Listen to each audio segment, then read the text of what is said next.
신약 327쪽, 성경은 다 피시고요. 신약 성경 327쪽, 골로새서 3장 15절, 16절, 17절 세 절 말씀인데요. 우리 어르신들 글이 작으면 앞에 자막 띄워드릴 테니까 자막 보고요. 성경책은 꼭 피시기 바랍니다.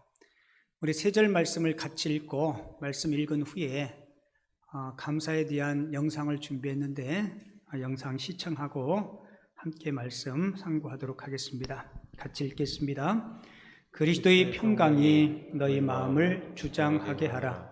너희는 평강을 위하여 한 몸으로 부르심을 받았나니 너희는 또한 감사하는 자가 되라. 그리스도의 말씀이 너희 속에 풍성히 거하여 모든 지혜로 피차 가르치며 권면하고 시와 찬송과 신령한 노래를 부르며 감사하는 마음으로 하나님을 찬양하고 또 무엇을 하든지 말에나 일에나 다 주 예수 이름으로 하고 그를 힘입어 하나님 아버지께 감사하라. 아멘.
오늘 맥주감사주일을 맞이해서 읽은 본문 말씀을 가지고 뭐뭐하는 사람은 행복합니다 라는 제목으로 하나님께서 주시는 귀한 은혜를 함께 나누도록 하겠습니다.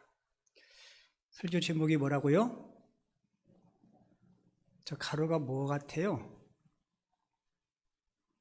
같이 해볼게요. 감사하는 사람은 행복합니다.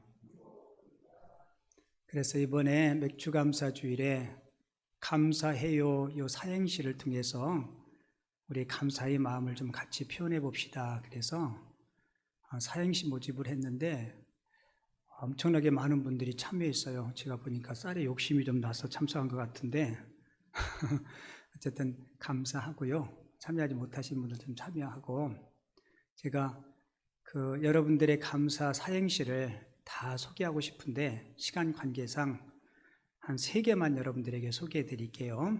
여러분들이 지난주에 이어서 지난주처럼 운을 띄워 주셔야 돼요. 감사해요. 아시겠죠? 자, 시작하겠습니다. 그냥 감이에요. 감사가 주렁주렁 열리는 한, 해가 되게 해 주세요. 요예요, 그냥. 요걸 이으면 이렇게 돼요. 감사가 주렁주렁 열리는 한 해가 되게 해 주세요. 잘 썼죠? 예. 두 번째, 오늘 띄워주세요. 감사한 마음으로 살아갈 수밖에 없는 것은 사방 곳곳에 값없이 내려주신 주님의 은혜입니다. 해 아래 서 있는 나를 사랑으로 만나주신 주님의 은혜입니다. 요리조리 도망 다녔던 나를 찾아주시고 기다려주시고 결국은 회복시켜주시는 주님 은혜에 감사드립니다. 한 문구만 더 소개해 드릴게요. 시작하겠습니다. 감사합니다라고 차마 부모님께 말씀드리지 못했습니다. 사랑해요라고 차마 아내에게 고백하지 못했습니다. 해도 너무 했습니다. 난 그러나 요즘은 주님과 함께 동행하며 내 마음을 고백했습니다. 감사합니다. 사랑합니다. 잘 썼죠? 다들 잘 쓰셨어요. 여러분들에게 넌센스 퀴즈 하나 낼 테니까요. 한번 맞춰보실래요? 축구 선수가 제일 싫어하는 사람은 어떤 사람일까요? 넌센스 퀴즈예요. 축구 선수가 제일 싫어하는 사람은 어떤 사람일까요? 답은 꽉 막힌 사람이랍니다. 그럼 반대로 축구 선수가 제일 좋아하는 사람은 어떤 사람일까요? 골빈 사람이랍니다. 자, 이제 진짜 문제 나갑니다. 세상에서 가장 행복한 사람은 감사하는 사람입니다.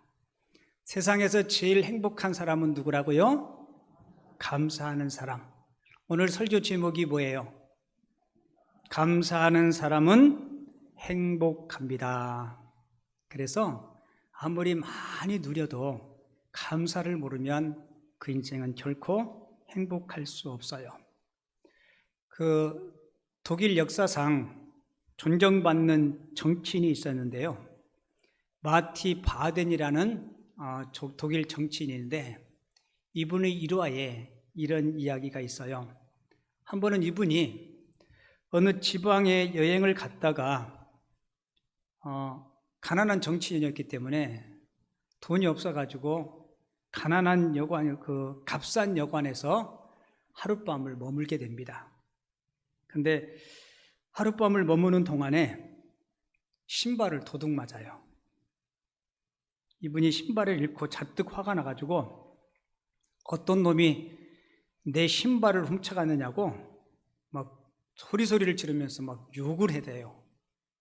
그리고는 하나님도 참 무심하지, 나같이 가난한 사람의 신발을 훔쳐가게 하시다니, 그러면서 도둑에 대해서 욕을 퍼붓고 하나님에 대해서 원망하고, 근데 그 다음 날이 주일이었는데 친구가 헌 신발을 빌려주면서 이 마티에게 오늘 주일인데 나하고 같이 좀 교회 좀 가지 않겠냐고. 이 마티가 마지못해서 친구와 함께 예배당을 갑니다. 근데 교회를 갔는데 교회 의자에 두 다리가 없는 사람이 앉아가지고 예배를 드리면서 눈물을 흘리면서 하나님 앞에 감사의 기도를 드리는 거예요. 그 순간 마티가 자신이 너무 부끄러웠대요. 고작 신발 하나 잃어버린 것 때문에 사람을 욕하고 하나님을 원망했는데 저 사람은 두 발을 잃고도 하나님 앞에 감사드리는 모습을 보면서 자기 자신이 부끄러웠다고 합니다. 그때부터 이 마티 인생이 달라졌어요. 두 발이 없는 사람이 하나님 앞에 감사의 기도를 드리는 모습을 보면서 그 이후에 그는 언제나 감사의 생활을 했다고 합니다. 그리고 언제나 감사할 것을 찾는 생활을 했다고 합니다. 그렇게 하다 보니까 국가를 위해서 충성스럽게 봉사하게 되고 국민들로부터 존경받는 정치가가 되었다고 합니다. 그 미국 목사님 가운데 월 보원이라는 목사님이 쓴 책에 불평 없이 살아보기라는 책이 있어요. 이 책에 아주 이런 귀한 교훈이 있는데요. 제가 그대로 읽어드릴 테니까 여러분들은 자막을 보시고 눈으로 같이 읽어주시면 고맙겠습니다. 신발이 없다고 불평하는 것은 양쪽 발이 없는 사람을 보지 못했기 때문이다. 사람은 울면서 태어나 불평하면서 살다가 실망하며 죽는다. 사람에 따라 각자 잘하는 것과 못하는 것이 있지만 모든 사람이 다 잘하는 것을 꼽으라면 바로 불평일 것이다. 이 불평의 근원은 만족하지 못하는 마음이다. 만족하지 못하는 것이 습관이 되면 불평도 습관이 된다. 기름값이 비싸다고 불평하는 것은 자동차를 가진 덕분이고 교통체증에 화가 나는 것은 직장이 있는 덕분이다. 바라보는 눈이 바뀌면 세상이 달라 보이고 세상이 달라 보이면 삶이 바뀐다. 불평이 줄어들면 줄어들수록 행복한 삶, 즐거운 삶을 누릴 수 있다. 아멘이시죠? 신앙생활하는 저와 여러분들에게 그 믿음적인 측면에서 우리의 소원이 있다면 아마 우리의 성품의 변화일 겁니다. 예수님의 마음을 더 많이 담는 성숙한 예수님의 인격을 갖는 것, 그게 신앙생활하는 믿음의 사람들의 공통적인 소원일 거예요. 우리가 성품이 변화되면, 성품이 예수님을 많이 닮으면 우리는 사랑을 받게 되고요. 그리고 존경받게 되고, 그리고 사람들로 하여금 인정받는 삶을 살게 됩니다. 그런데 이 사실을 우리가 다 알면서도 잘 되지가 않아요. 우리의 신앙생활의 가장 중요한 목적 중에 하나가 바로 이 성품의 변화인데요. 여러분, 어떻게 하면 우리 성품을 바꿀 수 있을까? 이 답은 간단해요. 바울은 이 비밀을 이렇게 말하고 있어요. 우리가 감사하는 삶을 살면 우리 성품이 바뀔 수 있다고 이야기합니다. 그래서 감사하는 사람이 행복한 사람이에요. 오늘 맥주 감사주의를 맞이해서 저는 여러분들과 함께 어떻게 하면 감사의 삶을 살 수 있을까? 오늘 본문이 세 가지 교훈을 주는데요. 그 세 가지를 좀 같이 살펴보려고 하는데요. 그 첫 번째는 그리스도의 평강을 우리 마음에 두어야 한다는 거예요. 자, 본문 15절에 보면 그리스도의 평강이 너희 마음을 주장하게 하라라고 기록하고 있습니다. 그리스도의 뭐가요? 평강이 너희 마음을 주장하게 하라. 우리 예수님은 마태복음 12장 34절에서 같이 읽어볼게요. 마음에 가득한 것을 입으로 말함이라 라고 말씀했습니다. 여러분, 김치를 담은 김치통은요, 뚜껑을 아무리 잘 닫고 또 비닐봉투에 집어넣고 고무줄로 묶고 그래도 김치 냄새가 밖으로 새어나와요, 안 나와요? 그 어디로 나오는 거예요? 내가 아무리 생각해봐도 비닐을 뚫고 나오는지 모르겠는데 나와요. 눈으로 보지 않았지만 비닐봉투에 쌓여 있지만 통 속에 있지만 저 속에 무엇이 들어있는지는 우리는 뭐를 통해서 알아요? 냄새를 통해서 알 수 있습니다. 여러분들이 사람도 그래요. 저 사람의 마음 속에, 저 사람의 성품 속에 무엇이 담겨 있는지는 그 사람의 언어와 삶을 보면 알 수 있어요. 제가 목회하면서 우리 성도님들 만나서 10분이든 20분이든 30분이든 이렇게 만나서 이야기를 해보면 신앙의 어느 정도나 신앙의 색깔이나 그분의 인품이나 이런 것들이 조금 보여요. 그런데 1년, 2년, 3년 이렇게 오랫동안 지나다 보면 그분의 말과 삶을 통해서 그 사람의 마음속에 어떤 생각과 마음을 가지고 있는지가 느껴지고 보여지죠. 마음에 사랑이 있으면 그 사랑이 자기도 모르게 흘러넘치게 됩니다. 마음에 기쁨이 있는 사람은요, 누군가를 만나면 누군가에게 기쁨이 돼요. 그런데 내 마음속에 깊은 상처가 있으면 이 상처가 마음 안에만 머무는 게 아니고요, 나도 모르게 이 상처가 어떻게 돼요? 밖으로 흘러나옵니다. 그냥 상처만 두루룩 흘러나오는 게 아니라 이 상처가 흘러나오면서 이 상처가 파괴적으로 나타나기 때문에 주변 사람들을 아프게 하고 힘들게 할 수 있어요. 그래서 바울은 오늘 본문을 통해서 그리스도의 뭐가요? 평강이 너희 마음을 주장하게 하라라고 교훈합니다. 우리는 때로는 의식하지 못하는 가운데 너무 불평하는 말, 불평하는 마음을 가질 때가 많아요. 내가 의식하지 못하면서. 예를 들어볼까요? 어떤 사람은 날씨에 대해서 늘 불평하는 사람이 있어요. 아이고, 구질구질하게 또 비가 내리네. 햇볕이 뜨거우면 너무 또 뜨겁네. 여러분, 여름에는 햇빛이 뜨거워야 돼요? 안 뜨거워야 돼요? 왜요? 뜨거워야 곡식들이 쑥쑥 자라잖아요. 한 막 30도, 32도 정도 돼야 곡식들이 쑥쑥 자랍니다. 어떤 분은 의식을 하는지 의식을 못하는지 모르겠지만 늘 다니는 직장에 대해서 불평하는 분들이 있어요. 건강 상태에 대해서, 친구에 대해서, 때로는 운전하면서 다른 운전자에 대해서, 그리고 국가에 대해서. 여러분, 내가 생각하고 나로 모르는 사이에 하루에도 몇 번씩, 수십 번씩 투덜대고 불평하는 이런 사람들이 있어요.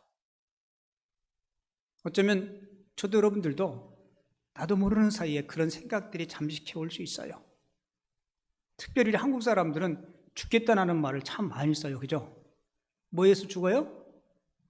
더워도 죽고, 추워도 죽고, 심지어 좋아도 죽어요. 이 불평을 어떤 분은 우리 입냄새로 비유하더라고요. 여러분, 이 입냄새는 자신의 입에서 내는 입냄새는 잘 몰라요.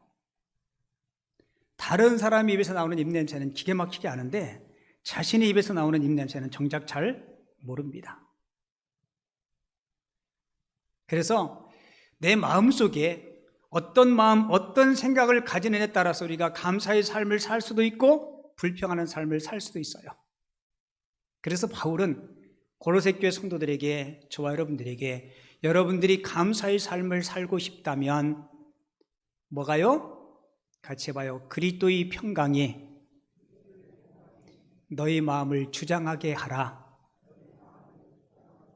저도 여러분들도 그리스도의 평강, 그리스도의 마음으로 우리 심장을 가득 채울 수 있는, 그래서 입을 열면 감사와 기쁨이 있는 하나님의 사람들 꼭 되시기 바랍니다. 그리고 두 번째로, 우리가 감사의 삶을 살기 위해서는 그리스도의 말씀이 우리 안에 풍성히 거할 때 감사할 수가 있어요. 뭐가요? 그리스도의 말씀이. 자, 16절 같이 읽을게요. 자막 보시고 같이 읽어요. 시작. 그리스도의 말씀이 너희 속에 풍성히 거하여 라고 기록하고 있죠. 자, 이게 무슨 의미인지 여러분들이 설명을 좀 잘 들으셔야 돼요. 여러분들이 앞에 서 있는 송 목사에 대해서 우리 목사님은 어떤 분이야 라고 나름대로 평가를 할 거예요. 그죠? 여러분, 한 사람에 대한 평가는요, 나 스스로가 평가할 수도 있고, 나를 알고 있는 주변 사람들도 평가할 수 있고, 그리고 하나님이 나를 평가할 수 있을 겁니다. 여러분 스스로에게 여러분들의 외모, 여러분들의 어떤 능력, 그리고 여러분들이 가지고 있는 성품, 이런 것들을 총망라해서 나라는 사람에게 내가 점수를 준다면 100점 만점에 몇 점 정도 주실 수 있을 것 같아요?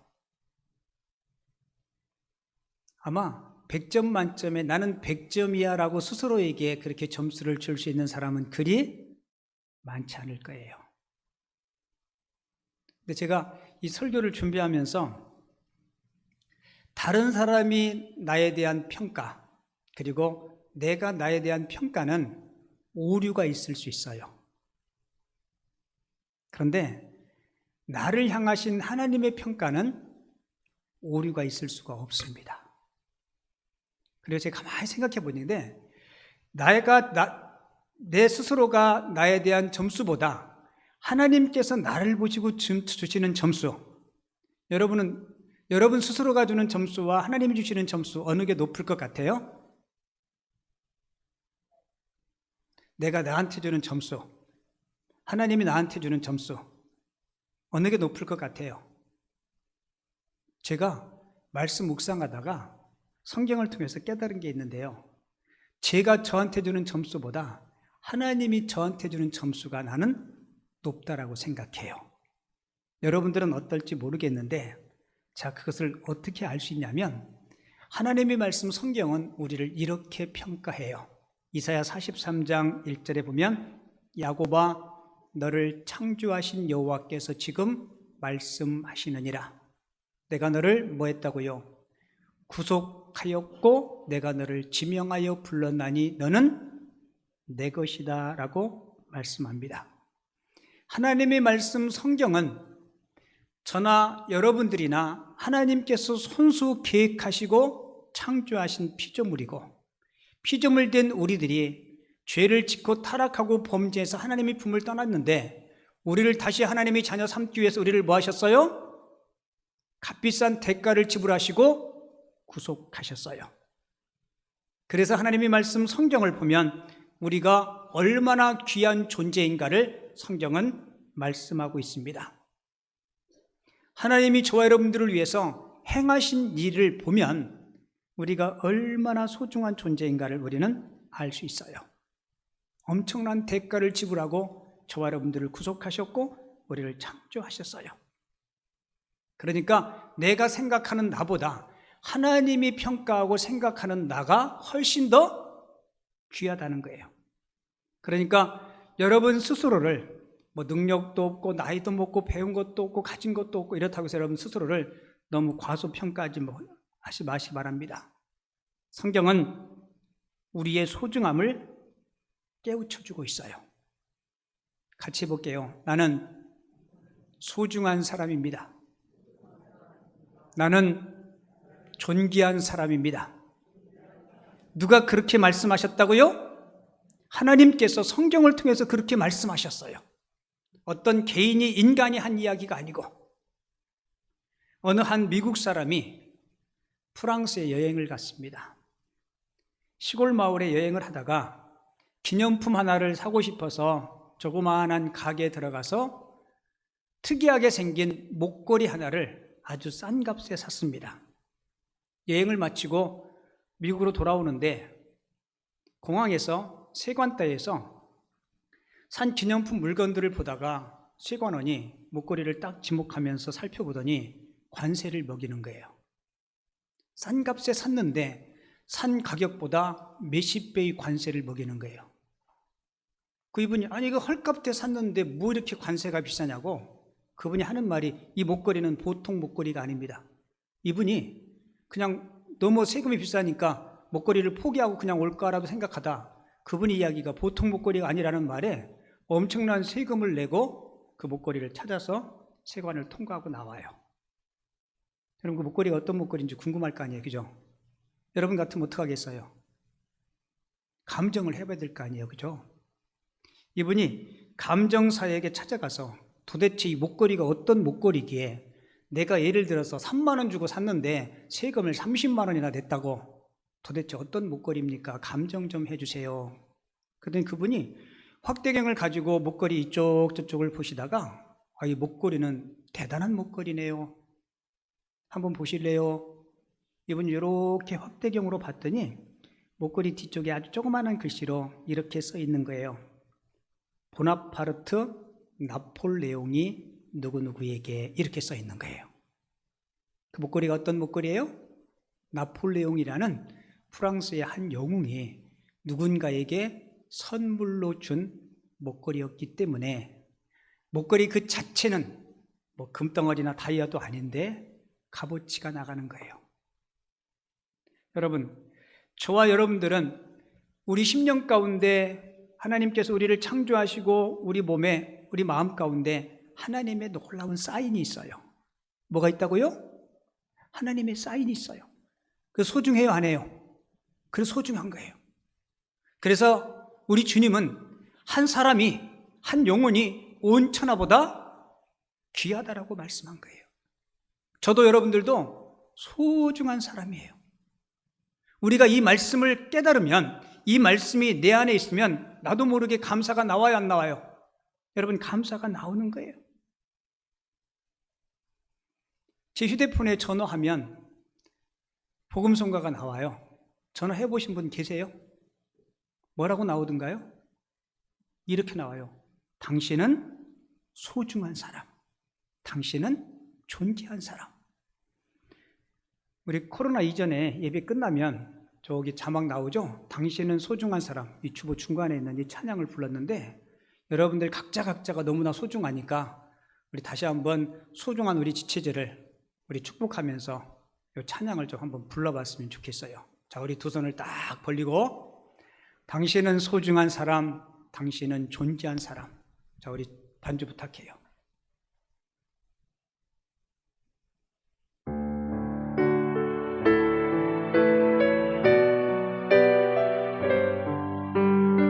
이름으로 사랑합니다. 당신은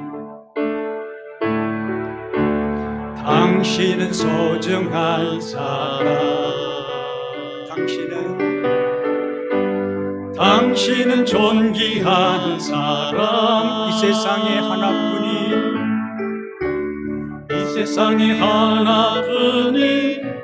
당신은 내겐 너무나도 소중한 사람. 그런 당신을 사랑해요. 그런 당신을 축복해요.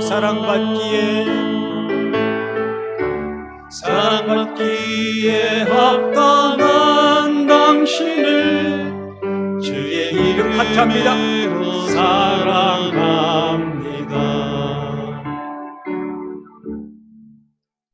오랜만에 하니까 참 가슴이 찡하네요, 그죠? 같이 한번 해볼게요. 사랑합니다. 집에 가서 남편한테 아내한테 꼭 이야기하세요. 여보, 이 얘기만 나오면 대화를 못해. 여보, 참 내가 얼마나 그렇게 훈련을 시켜도 못해. 여보, 사랑해요. 당신은 내게 소중한 사람이에요. 여기서도 못하는데 집에 가서 얼굴 보고 어떻게 하겠어요? 이 답답한 분들 하셔야 돼요. 다시 하겠습니다. 여보, 사랑해요. 당신은 제게 소중한 분이세요. 죽었다 태어나도 당신과 결혼할래요. 그 대목은 말이 안 나오나 보네. 여러분, 성경은 우리는 사랑받기에 합당한 분이라고. 내가 너를 창조하였고 내가 너를 구속하여 불렀나니 너는 누구 거라고요? 하나님 것이라고. 그래서 우리는 지체를 함부로 업신여기면 안 되고요, 함부로 말하면 안 되는 거예요. 여러분, 이 하나님의 말씀이 내 안에 풍성하면 때로는 환경이, 때로는 역경이, 조건이 좋지 않아도 내가 하나님 앞에 이런 존재구나라는 사실을 깨달으면 여러분 감사할 수 있지 않겠어요? 그리고 우리가 감사할 수 있는 또 한 가지 이유는 예수님의 은혜를 깨달을 때 우리가 감사하게 됩니다. 본문 17절 볼게요. 또 무엇을 하든지 말에나 일에나 다 주 예수의 이름으로 하고 누구를 힘입어? 그를 힘입어 하나님 아버지께 감사하라라고 말씀하죠. 그러니까 예수님의 은혜를 깨달으면 때로는 어떤 조건, 환경을 떠나서 하나님 앞에 감사할 수 있다는 겁니다. 여러분, 감사가 우리 어떤 환경이나 조건을 무시할 수는 없지만 환경과 조건에서만 참된 감사가 나오는 것이 아니에요. 여러분, 에덴 동산은 최상의 조건과 최상의 환경이었어요. 그럼에도 불구하고 아담과 하와는 불평하고 죄의 길에 들어서게 되죠. 그러니까 내가 원하는 어떤 욕구 충족을 위한 행복은 여러분 끝이 없어요. 사람은 하나를 가지면 몇을 갖고 싶어요? 둘을 갖고 싶어 합니다. 둘을 가지면요, 넷을 갖고 싶어 해요. 그러니까 욕구 충족을 위한 행복으로 우리가 진정한 행복을 채울 수가 없어요. 왜냐하면 우리 인간의 마음속에는 하나님의 사인과 하나님의 형상이 있기 때문에 하나님이 계시지 않고는 참된 만족과 행복을 누릴 수가 없다는 거예요. 이 골로새서는 바울이 옥중에서 기록한 옥중 서신이죠. 여러분, 차디찬 옥에 갇혀있는 바울이 그 차디찬 맨바닥에서 한 겨울에 골로새 교회 성도들에게 편지를 보내고 있어요. 근데 편지를 읽다 보면 이 골로새서는 매 장마다 감사의 이야기가 기록되어 있어요. 그래서 이 골로새서의 다른 별칭은 감사의 서신이라고 그렇게 불려집니다. 그러니까 감사는 환경에 따라 주어지는 것이 아니라 은혜를 뭐 할 때요? 깨달을 때. 은혜의 깨달음으로 주어지는 것이 참된 감사임을 꼭 기억하시기 바랍니다. 자, 이제 마지막 결론. 어떻게 감사하는 삶을 살 수 있을까? 여러분들이 꼭 실천해야 될 부분이에요. 하나님의 은혜를 감사로 표현하시기 바랍니다. 하나님의 은혜를 감사로 뭐 하라고요? 표현하셔야 돼요. 행복한 사람의 두드러진 특징은 행복한 순간을 표현할 줄 알아요. 아, 좋다, 감사하다, 행복하다. 여러분, 우리 모두는 거의 동일한 행복을 경험합니다. 그런데 어떤 사람은 이 경험하는 행복을 표현하는 사람이 있어요. 이 사람이 그렇지 못한 사람보다 훨씬 더 행복합니다. 누가복음 17장을 보면 10명의 문둥병자가 예수님을 만나서 문둥병의 치료를 받습니다. 여러분, 문둥병의 치료함을 받은 이 10명이 마음으로 감사했겠어요? 안 했겠어요? 당연히 감사하죠. 불치병에서 치료함을 받았으니까 여러분 감사의 마음이 다 있었겠죠. 그런데 유독 주님께 돌아와서 감사를 표현한 사람은 단 한 사람이었습니다. 우리 예수님께서 서운한 마음으로 이렇게 물어요. 9은 어디 있느냐라고 묻습니다. 감사를 표현한 그 한 사람에게 주님은 더 큰 축복을 주셨어요.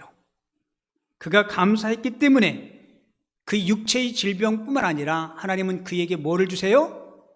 그의 영혼을 영원히 구원받는 은혜를 그에게 허락해 주셨습니다. 그 저도 여러분들도 이 말 있죠, 이 표현, 이 감사를 표현할 줄 알아야 돼요. 가족들도 마찬가지예요. 연습 한번 하겠습니다. 고맙습니다. 감사합니다. 당신 덕분입니다. 그래서 영국의 스펄전 목사님이 이런 얘기를 했어요. 불행할 때 감사하면 불행이 끝이 나고 형통할 때 감사하면 행복이 연장됩니다. 여러분들이 지금의 행복을 계속 누리고 싶다면 뭐 하셔야 돼요? 감사하셔야 돼요. 지금 여러분들의 삶에 어떤 불행이나 고통이 있다면 이것을 끊기 위해서 뭐 해야 돼요? 감사하셔야 돼요. 그리고 이 감사를 구체적으로 뭐 하시라고요? 표현하셔야 돼요. 그런데 우리는 표현에 굉장히 서툴러. 아까 제가 여보 그 얘기하고 하라 그랬죠, 그죠? 이 훈련이 안 돼서 잘 안 되는 거예요. 여러분 하나님 앞에도 마찬가지예요. 여러분들이 감사할 일이 있을 때 감사하는 것 당연한 일이죠. 그런데 감사할 일이 있음에도 불구하고 감사를 잊는 분들이 있어요. 누가 그랬어요? 문둥병자 9명이 감사할 일이 있음에도 하나님 앞에 감사하지 못했던 모습들이 자칫하다 보면 우리 모습이 될 수 있어요. 오늘 주신 말씀 여러분들이 꼭 마음판에 새기고 그리스도의 평강이 여러분들이 마음속에 가득할 수 있도록, 그리고 하나님의 말씀이 그리스도의 은혜를 깨달음으로 늘 감사를 표현하고 감사의 삶을 삶으로 여러분들의 삶이 더욱더 하나님께 영광이 되며 여러분들의 삶에 행복이 넘치는 복된 주의 성도들 다 되어줄 수 있기를 주님의 이름으로 축원을 드립니다. 찬송가 435장 우리 1절과 마지막 절 우리 2절 찬송합니다.